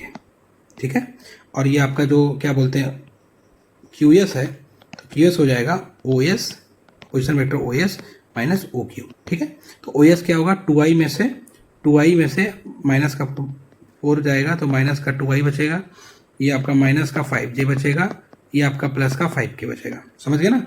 अब देखिए हमेशा याद रखिए क्या, कि अगर कोई भी PR, दो वेक्टर हैं PR, ये परपेंडिकुलर होगा QS के, इफ़ अगर ये परपेंडिकुलर होगा QS के, इफ़ एंड ओनली इफ जो PR है उसका जो डॉट प्रोडक्ट है QS से, वो हमारा क्या आ जाएगा, 0 आ जाएगा। वो हमारा क्या आएगा, 0 आएगा। अब डॉट प्रोडक्ट होता कैसे, हम फटाफट यहाँ पर साइड में लिख लेते हैं, A1i cap plus B1j cap plus C1k cap. ठीक है, A2i cap plus B2j cap plus C2k cap. ये मेरे कोई दो हैं, एक है A एक है B। तो अगर हमको कहीं पे A डॉट B निकालना होगा, तो हम इन दोनों, इनके जो I J और K के कोफिशिएंट हैं उनका मल्टीप्लाई करके जोड़ देंगे। तो A1 A2 plus B1 B2 plus C1 C2, A1 A2 plus B1 B2 plus C1 C2। तो अब यहाँ पे देखिए I का I के साथ में क्या होगा, -16 प्लस उसके बाद -1 और -5 होगा प्लस, और ये 15 होगा। तो अब आप देख सकते हैं 15 और 5 20 में से 16 जाएगा, 4 आएगा, जबकि परपेंडिकुलर के आना क्या चाहिए, 0 आना चाहिए। इसका मतलब ये 0 आ नहीं रहा है, और अगर ये 0 आ नहीं रहा है तो ये परपेंडिकुलर भी नहीं है। अगर ये परपेंडिकुलर नहीं है तो इसका मतलब नाइदर 1 नॉट 2।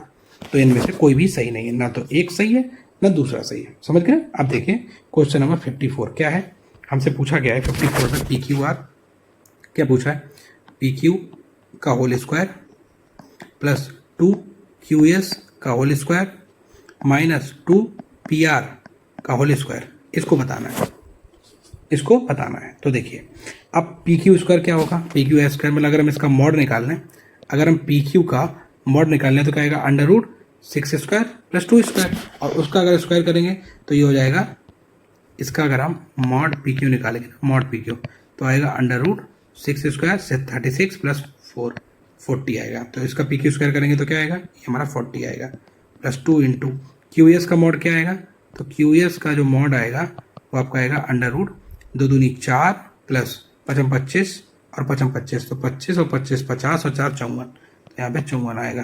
तो यहाँ पे इसका स्क्वायर करेंगे तो 54 आएगा, माइनस का 2 ब्रैकेट, पी आर क्या होगा, तो पी आर का स्क्वायर, पी आर का मॉड निकालेंगे तो आएगा अंडर रूट 8 64 और 1 65 और 9 74, तो ये आपका इसका स्क्वायर करेंगे 74 आएगा। इसको सॉल्व कर लेते हैं, तो 40 प्लस 108 माइनस ये आपका 8 और 14, तो ये भी देखो 148 है, ये भी 148 है, दोनों का क्या आएगा, 0 आएगा।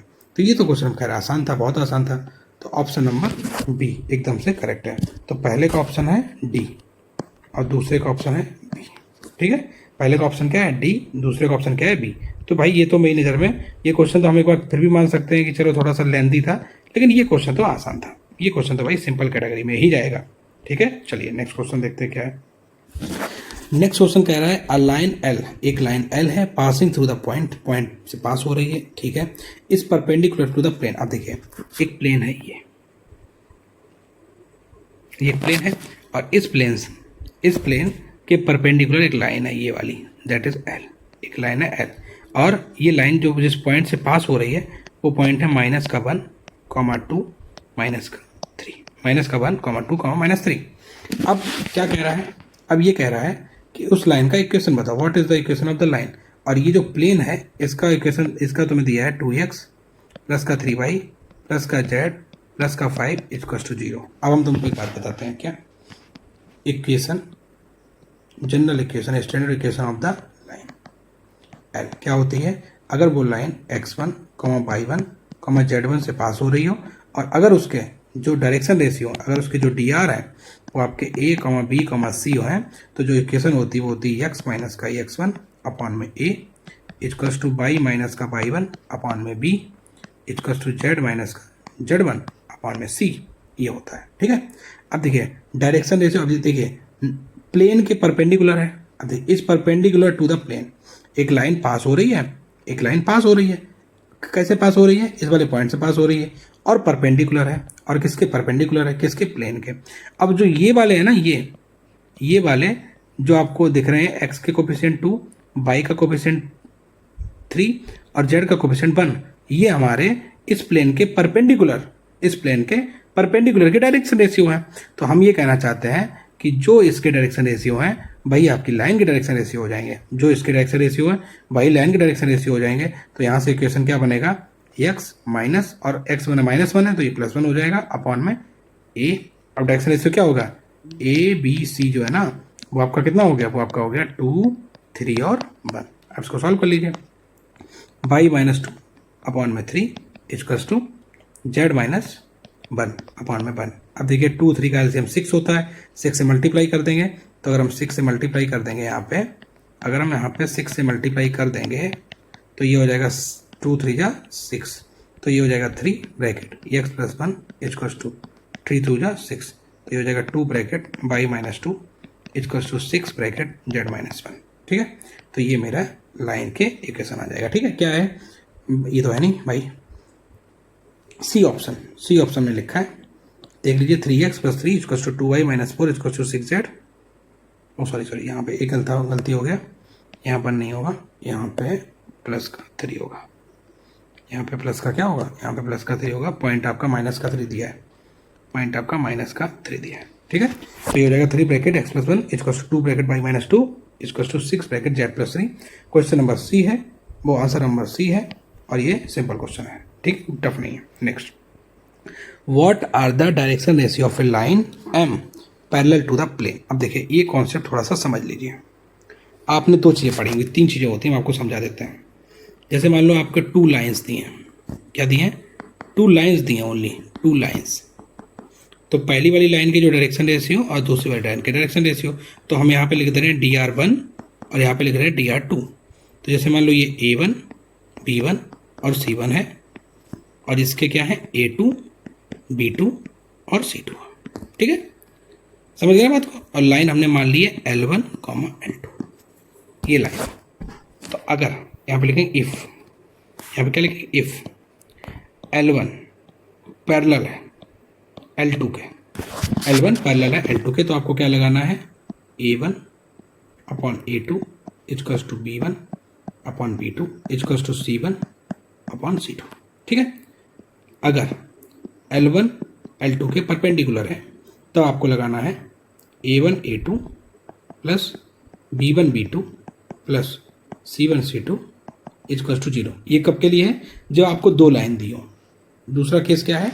जब आपको दो प्लेन दिए हो। यहाँ पे हम आपको लिख दे रहे हैं जब आपको टू प्लेन दिए हो। ठीक है, प्लेन नंबर 1 और प्लेन नंबर 2, और उन दोनों के डायरेक्शन रेशियो DR1 और DR2 आपको दिए हों, जो कि आपका A1 A2 sorry A1 B1 C1 sorry A1 B1 C1 हो, और A2 B2 C2। ठीक है, तो उस केस में भी अगर प्लेन 1 पैरेलल है प्लेन 2 के, तो आप क्या लगाएंगे A1 upon A2 equals to B1 upon B2 equals to C1 upon C2।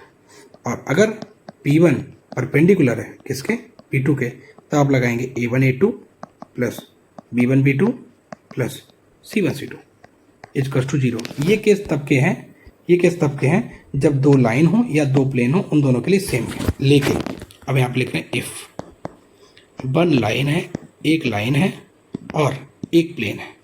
अगर एक लाइन है और एक प्लेन है तो यहाँ पे हम लाइन के लिए L लिखेंगे, प्लेन के लिए P लिखेंगे।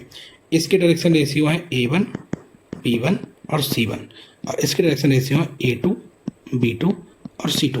उस केस में अगर लाइन पैरेलल है प्लेन के, तब फार्मूला लगेगा A1 A2 plus B1 B2 plus C1 C2 0 के बराबर होता है। यहाँ पे उल्टा होता है, और ये प्लेन के अगर बराबर मतलब प्लेन के परपेंडिकुलर है, तब होगा A1 upon A2 equals to B1 upon B2 equals to C1 upon C2। समझ गए? अब देखिए मेरे क्वेश्चन में क्या कह रहा है, लाइन और प्लेन की बात कर रहा है, तो मतलब ये वाला कॉन्सेप्ट लगेगा, लाइन और प्लेन की बात ये कर रहा कॉन्सेप्ट लगेगा। और हमको पता है प्लेन के डायरेक्शन रेशियो पता है, हमको प्लेन के डायरेक्शन रेशियो 2 3 4 है, और लाइन के हमें पता नहीं है, तो हम लाइन के मान लेते हैं ABC। तो ये हो जाएगा 2A plus 3B plus 5C sorry 2A 3B plus 1C plus C equals to 0। अब देखिए ABC कौन सा सेटिस्फाई करता है, पहले वाला देख के देखते हैं। तो ये हो जाएगा माइनस का 6 प्लस का 6 कट जाएगा, तो ये नहीं ये नहीं होगा। ये हो जाएगा 6 प्लस 6 12, ये भी नहीं होगा। 2 ये तो होगा ही नहीं। ये D वाला 2 2 4 3 2 6, हाँ ये सही है, D वाला एकदम करेक्ट है। D वाला करेक्ट है कैसे, 2 इंटू 2 प्लस 3 इंटू 2 माइनस 10, तो ये हो जाएगा 4 प्लस 6 10 माइनस का 10, जो कि आपका 0 के बराबर आएगा। तो ऐसे करके हमने आपको एक कॉन्सेप्ट बता दिया। ठीक है, ये क्वेश्चन सिंपल था, ज़्यादा टफ नहीं था, बस आपको पता होना चाहिए क्या फार्मूला होता है, कैसे करते हैं। ये चीज़ें हैं, जब दो लाइन दी और दो प्लेन दिया हो तब आपको ये लगता है, और जब एक लाइन और एक प्लेन दिया था उसके बाद उसमें आपका ये कॉन्सेप्ट लगता है। ठीक है, चलिए दोनों क्वेश्चन आसानी से हो गए। अब चलिए नेक्स्ट क्वेश्चन देखते हैं। नेक्स्ट क्वेश्चन क्या है? नेक्स्ट क्वेश्चन है वो आपका है let X Y and Z एक ऐसे पॉइंट्स हैं जिनमें ABC AP में है। तो अगर हम एक काम करेंगे, A P, Y क्या है, Y आपका B Q है, और Z आपका क्या है, Z आपका C R है। ठीक है, X Y Z। अब देखिए PQR AP में है, अगर PQR AP में है तो हम ये मान सकते हैं PQR को कुछ भी मान लें। सपोज जैसे हमने 3 4 5 मान लिया, 3 4 5 मान लिया। अब 57 नंबर क्वेश्चन पढ़ते हैं, क्या है, इफ़ PQR, ये तो पहले से ही सॉरी ABC AP में दिया, सॉरी ABC दिया गया, ABC AP में है, तो हम इसको 3 4 5 अपने मन से मान लेते हैं। अब इसमें क्या करा, इफ़ क्वेश्चन में लिखा है इफ़ PQR, वो आपका क्या है, आपका AP में है। अगर PQR भी AP में है तो आप AP में कुछ भी मान लीजिए, आपका मन है 7 8 9 मान लीजिए, आपका मन है भाई, तो हम 7 8 9 मान लेते हैं AP में। तो ये हो जाएगा 7 8 और 9, ये मेरे 3 पॉइंट आ गए, ये मेरे कितने पॉइंट आ गए 3, 3,7, 4,8, 5,9। डन। अब कह रहा है ये जो पॉइंट है ये किस पे लाई करेंगे। तो पॉइंट लाई करने के लिए हम एक काम करते हैं, देखो कई चीज़ें हैं निकालने के लिए। अब एक काम कर सकते हैं क्या, सबसे पहले तो हम अगर इनका वो निकाल के पहले स्ट्रेट लाइन चेक कर लेते हैं, स्ट्रेट लाइन पे हैं तो उसके लिए हमें इनकी क्या चाहिए होगी, उसके लिए हमें इसकी स्लोप चाहिए होगी। तो m1 निकालेंगे। तो m1 क्या है, ये इसको अगर हम मानेंगे x1, y1, इसको मानेंगे x2, y2, तो m1 का फॉर्मूला हो जाएगा y2 माइनस का y1 अपॉन x2 माइनस का x1। तो 8 माइनस 7 अपॉन 4 माइनस 3, तो ये तो 1 आएगा। और m2 निकालते हैं, m2 क्या होगा, अगर हम इनका देखें तो m2 हो जाएगा तुम्हारा 9 माइनस का 8 अपॉन में 5 माइनस का 4। अब देखो दोनों की स्लोप बराबर आ गई, इसका मतलब ये जो पॉइंट है वो एक ही लाइन पे पॉइंट है। ये जो जितने पॉइंट हैं ये एक ही लाइन पे हैं। क्यों, अगर ये लाइन पे अगर इनकी स्लोप सेम ना आती तो फिर हम कुछ और लगाते हैं, समझ गए ना बात को, ठीक है ना। तो इसलिए हम ये कह सकते हैं ये एक ही लाइन पे पॉइंट है और इसी को हम लोग कोलिनियर भी बोलते हैं। तो इसका मतलब ये है कि अगर हम ट्रायंगल का एरिया निकालेंगे, अगर हम इन तीनों पॉइंट से एरिया ऑफ ट्रायंगल निकालेंगे, एरिया ऑफ क्या निकालेंगे, ट्रायंगल निकालेंगे, वो भी क्या आएगा, 0 आएगा, वो भी क्या आएगा, 0 आएगा। इसलिए इस क्वेश्चन का ऑप्शन नंबर ए एकदम से करेक्ट ऑप्शन है और ये तीनों ही पॉइंट एक स्ट्रेट लाइन पर अवेलेबल है। ठीक है, चलिए नेक्स्ट क्वेश्चन क्या है। नेक्स्ट क्वेश्चन कह रहा है कि पी क्यू आर एपी में नहीं है। भाई पी क्यू आर को हटा दो, एपी में नहीं है, तो क्या क्या बच रहा है, पी क्यू आर एपी में नहीं है और बी बराबर सी है। पी क्यू आर एपी में नहीं है और बी बराबर सी है। तो हम लोगों के पॉइंट जैसे मानने थे 3 पी माना था, 4 क्यू माना था और 5 क्यू माना था। ये पॉइंट हमने माने थे, ये पॉइंट हमने माने थे। अब उसमें ये कह रहा बी जो है वो सी के बराबर है। अब बी सी के बराबर है तो बी तो मेरा ये 4 है, तो यानी कि बी 4 है तो ये भी क्या होगा, ये भी मेरा 4 होगा। ठीक है, ये दिया गया बी सी के बराबर है। अच्छा ए बी सी किस में है, ए बी सी आपका ए पी में है। अगर A B C A P में होगा तो हमें ये भी पता है 2b equals to a plus c होगा और 2b equals to a plus c होगा। इसका मतलब क्या होगा, इसका मतलब ये होगा बी की जगह हम लोग सी डाल सकते हैं, तो ये पे हो जाएगा 2c equals to a plus c, तो यहाँ पे c इक्वल्स टू ए हो जाएगा और इसका मतलब a जो है वो c के बराबर होगा, यानी कि a को भी चेंज करते हैं, c के बराबर करते हैं। अब देखिए x एक्सिस, अब ये जो पॉइंट है अगर हम इनको पॉइंट को बनाएंगे, अब जैसे 4 p है, जैसे ये मेरा एक लाइन है x इक्वल्स टू 4, इसी लाइन पे कहीं ना कहीं ये तीनों पॉइंट होंगे, कहीं ना कहीं 4 p, 4 q, 4 r होंगे इसी पे। अब ये पूछा क्या है, ये जो x y z जो बनाएंगे लाइन वो किसके पैरेलल होगी। अब आप देखिए ये किसके पैरेलल है, ये आपकी बाई एक्सिस के पैरेलल है, ये आपके किसके पैरेलल है, बाई एक्सिस के। ऑप्शन नंबर ए एकदम से करेक्ट ऑप्शन होगा। नॉर्मल क्वेश्चन था, सिंपल क्वेश्चन था, आसान क्वेश्चन था, तो मेरी नज़र में आप ये क्वेश्चन कर सकते थे, ज़्यादा टफ नहीं था, बस थोड़ा सा सॉल्व करना था। नेक्स्ट क्या है, नेक्स्ट क्वेश्चन कह रहा है कंसीडर द पॉइंट, आपको पॉइंट दिया है, भाई पॉइंट लिख लीजिए, a equals to 0,2, b equals to 2,3, c equals to 4,5 और डी इक्वल्स टू 0,k। और ये कह रहा है if the point lies on the circle, ये चारों ही पॉइंट सर्कल पे लाई करते हैं, तो वैल्यू पॉसिबल वैल्यू क्या है, के की पॉसिबल वैल्यू क्या है। अब इस केस में हमको इक्वेशन ऑफ सर्कल पता होना चाहिए। कई तरीके इसको सॉल्व करने के लिए, इक्वेशन ऑफ सर्कल से भी कर सकते हैं, रेडियस बराबर होगी तो रेडियस से भी कर सकते हैं, इक्वेशन ऑफ सर्कल से करके देखते हैं। ठीक है, तो क्या होगा, इक्वेशन ऑफ सर्कल क्या होता है, एक्स स्क्वायर प्लस का वाई स्क्वायर प्लस का 2gx प्लस का 2f प्लस का c इक्वल्स टू 0। अब आपको पता होना चाहिए इसका सेंटर क्या होता है, थोड़ी सी बेसिक जानकारी देते हैं। वो आपका होता है माइनस का g कॉमा माइनस का f, और इसकी रेडियस क्या होती है, वो आपकी होती है √g² plus f² minus c। ठीक है, अब देखिए हम इसमें 0,2 रख रहे हैं, हम इसमें a को पास करा रहे हैं, दैट इज 0,2। क्या बनेगा किस, तो ये हो जाएगा 0 प्लस का 4 प्लस का यहाँ पे 2gx होगा, तो ये हो जाएगा 2g into 0 plus 2f into 4, 2f into 2, 2f into 2 plus c equals to 0। तो ये हो जाएगा, ये तो 0 हो जाएगा, तो ये हो जाएगा 4f plus c equals to minus का 4। ये हमने 4 इधर लिया माइनस का 4। अब हम डायरेक्ट करेंगे, ठीक है, आपको भी थोड़ा सा दिमाग लगाना पड़ेगा। तो ये हो जाएगा x² 4 प्लस 9 प्लस का 4g प्लस का 6f प्लस का c इक्वल्स टू 0, तो जो कि आपका हो जाएगा 4g प्लस का 6f प्लस का c इक्वल्स टू माइनस का 30। ठीक है, अब यहाँ पे एक पॉइंट है c, उसको पास कराते हैं, दैट इज 4,5। तो 4,5 पास कराएंगे तो आएगा 16 प्लस का 25 प्लस का 8g प्लस का 10f प्लस का c इक्वल्स टू 0। तो 8g प्लस का 10f प्लस का c जो अब क्या हो जाएगा माइनस का 41। अब आपको देखो ये तीन इक्वेशन है, एक ये है, एक ये है और एक ये, इन तीनों को सॉल्व करके हम जो है g, f और c की वैल्यू फटाफट निकालते हैं और आंसर आ जाएगा। तो देखिए इसमें हम एक काम करें, अगर हम इसमें 2 का मल्टीप्लाई कर देंगे तो ये हो जाएगा 8g प्लस का 12f प्लस का c इक्वल्स टू माइनस का 26। ठीक है, और एक काम करेंगे इसमें से इसको घटा देंगे तो 8g से 8g कट जाएगा। ठीक है ना, 10 में से 12 ऐसे कर सकते हैं, चाहे इसमें से ऐसे घटा तो कोई दिक्कत नहीं है। हम एक काम कर रहे हैं, यहाँ पे हम लिख दे रहे हैं फर्स्ट, यहाँ पे सेकेंड, यहाँ पे थर्ड। ठीक है, हम लोग क्या कर रहे हैं, सेकेंड में से थर्ड को माइनस कर रहे हैं। तो 8g से 8g 0 हो जाएगा, 12f में से 10f चला जाएगा, 2f बचेगा और यहाँ पे 2c होगा, 2 का मल्टीप्लाई किया है, 2c में से एक c जाएगा, c बचेगा और यहाँ पे माइनस का 26 है और प्लस का 41 हो जाएगा। तो 41 में से 26 जाएगा तो 15 बचेगा। अब ये वाला केस उठा के ये वाला देखो, तो ये आपका हो जाएगा 4f प्लस का c इक्वल्स टू माइनस का 4। अब इसमें हम इसको माइनस कर देंगे तो ये c से c कट जाएगा। ठीक है, ये 2f में से 4f जाएगा तो माइनस का 2f बचेगा, ये हमारा 19 आ जाएगा। f की वैल्यू आ जाएगी माइनस का 19/2। f की वैल्यू क्या आई, माइनस का 19/2। अब यहाँ से c की वैल्यू निकाल लेंगे तो ये आ जाएगा 4 इंटू एफ की वैल्यू हो जाएगी माइनस का 19/2 plus c equals to minus का 4। तो 2 2 जा 4, ये हो जाएगा माइनस का 38।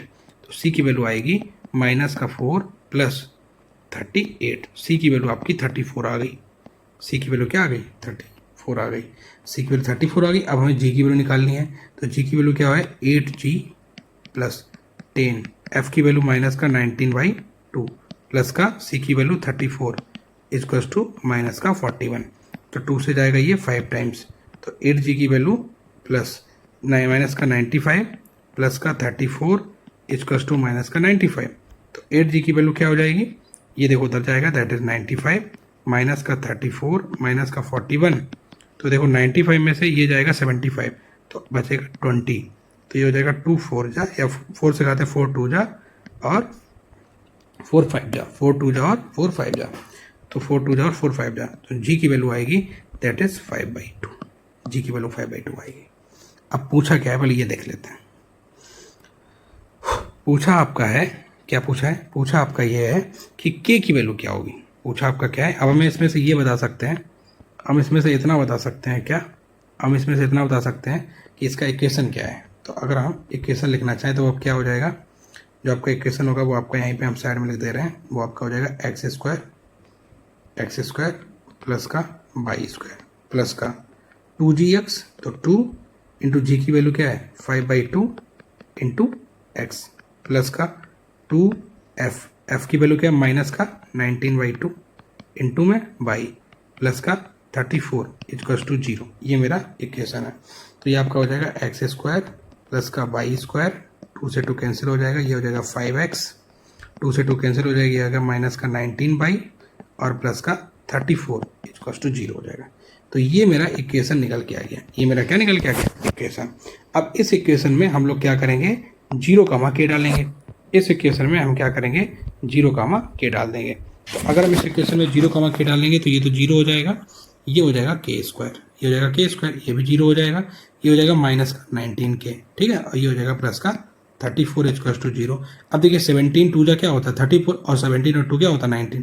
तो जो k की वैल्यू होगी वो एक तो 2 होगी और एक क्या होगी 17 होगी, एक 2 होगी और एक क्या होगी, एक आपकी 17 होगी, एक 2 होगी और एक 17 होगी, जो कि ऑप्शन नंबर सी में लिखा है। तो इस क्वेश्चन का सी ऑप्शन एकदम से करेक्ट ऑप्शन है। ठीक है, अब नेक्स्ट क्या है, if a circle is drawn through ABD, एक सर्कल है वो यहाँ पे, एक सर्कल है, एक ड्रॉ किया जाता है, एक सर्कल यहाँ पे ड्रॉ किया जाता है, कौन सा, एक सर्कल है वो यहाँ पे ड्रॉ किया जाता है जो ए से पास हो रहा है, बी से पास हो रहा है और डी से पास हो रहा है, ए से पास हो रहा है, बी से पास हो रहा है और डी से पास हो रहा है। ठीक है, then what is the diameter. Diameter क्या होता है, diameter is equal to 2 into radius, 2 into radius. और रेडियस का फॉर्मूला क्या लिख चुके हैं, under root g square plus f square minus सी।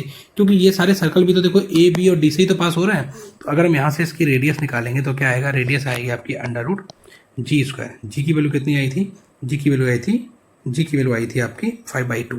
तो जी की वैल्यू 5/2 का मतलब हो जाएगा 5/2 का मतलब हो जाएगा 25/4 प्लस, और एफ की वैल्यू आई थी माइनस का 19/2, तो उसका अगर हम करेंगे तो 360/4, और सी की वैल्यू आई थी माइनस का 34। तो अगर हम इसको थोड़ा सा सॉल्व कर लें यहाँ पे, तो यहाँ से मेरा रेडियस निकल के आ जाएगा। तो रेडियस आपका क्या होगा, radius equals to under root, LCM लेंगे, एलसीएम आएगा 4 टाइम्स, और इनको दोनों को आपस में जोड़ेंगे तो आपका आएगा 6, और ये आ जाएगा 8, ये आ जाएगा 386 माइनस, और यहाँ पे 4 का मल्टीप्लाई करेंगे तो 4 4 जा 16, यहाँ से लगा 1, 4 3 जा 12 और 1, ठीक है। तो ये हो जाएगा 0, ये हो जाएगा 5, ये हो जाएगा 2। तो आर की वैल्यू आएगी अंडर रूट 250 डिवाइड बाई 4, 2 से काटेंगे तो 2, ये आ जाएगा 125। और 125 को लिखते हैं 5√5। 125 को क्या लिखते हैं, 5√5। 125 को हम लोग लिखेंगे 25 पंच 125 होता है ना, तो 125 को लिखेंगे 5√5। 125 को क्या लिखेंगे, 5√5। तो एक तरीके से जो मेरा डायमीटर हो जाएगा वो क्या हो जाएगा, डायमीटर हो जाएगा वो क्या हो जाएगा, 2 इंटू 125/2। एक काम भी कर सकते हैं, 2 से अगर हम ऊपर नीचे मल्टीप्लाई कर दें, 2 से अगर ऊपर नीचे मल्टीप्लाई कर दें तो ये जो डायमीटर हो जाएगा 2 अंडर रूट, अंदर हो जाएगा 250, और नीचे 2 इंटू 2 में से एक 2 बाहर आ जाएगा, 2 से 2 कैंसिल हो जाएगा, और इसमें हो जाएगा 25 बाहर निकालेंगे तो 5 आएगा, रूट का 10 आएगा। तो 5√10 आपका आंसर होगा, जो कि आपका डायमीटर होगा। ऑप्शन नंबर बी एकदम से करेक्ट ऑप्शन है, और इसका जो है 2 और 17 ऑप्शन, ठीक है। तो इस तरीके से ये आपके क्वेश्चन सारे कंप्लीट हो गए हैं। आई होप आप सभी लोग को ये क्वेश्चन बहुत ही समझ में आए होंगे, और thank you so much for watching this video. आप लोगों ने ये वीडियो देखी, और ये सच बता रहे हैं, ये वीडियो मेरे अकॉर्डिंग बहुत ही अच्छी वीडियो है, क्योंकि इसमें बहुत ही टॉप क्वेश्चंस आपके कवर करेंगे। आपके इसमें टॉप क्वेश्चंस हमने कवर कर दिए हैं, और इनको जो आप सॉल्व करेंगे ना, तो तब आपको समझ में आएगा कि क्या हमने अच्छी चीज़ सॉल्व करी है, और आपको कॉन्फिडेंस भी अंदर से आएगा कि जब ये क्वेश्चन हमने सॉल्व किए थे तो कौन सी टेक्निक अपनाई थी, क्या मेथड अपनाया था इनको सॉल्व करने के लिए। बाकी आपको अगर ये पूरी इसकी आपको पीडीएफ चाहिए है, तो वो आप इस हमारा जो टेलीग्राम चैनल है आप वहाँ पे जुड़ सकते हैं। वहाँ पे आपको इसकी पूरी पीडीएफ मिल जाएगी, और वहाँ से आप इसको सॉल्व कर सकते हैं, खुद भी देख सकते हैं कि कहाँ पे हमने कैसे सॉल्व किया है। और अगर आपको ये वीडियो पसंद आई हो तो आप इस चैनल को लाइक कर सकते हैं, सब्सक्राइब कर सकते हैं, और कमेंट सेक्शन में हमको बता सकते हैं कि आपको ये वीडियो कैसी लगी। और ये इस क्लास की 3rd वीडियो थी। नेक्स्ट जल्दी हम आपकी 4th वीडियो भी अपलोड करेंगे, और जल्दी से जल्दी हम NDA 1-2 2026 का पेपर पूरी तरीके से सॉल्व करवाएंगे, और जो आपको बहुत ही अच्छा लगेगा। Thank you so much for watching this video. बहुत बहुत धन्यवाद।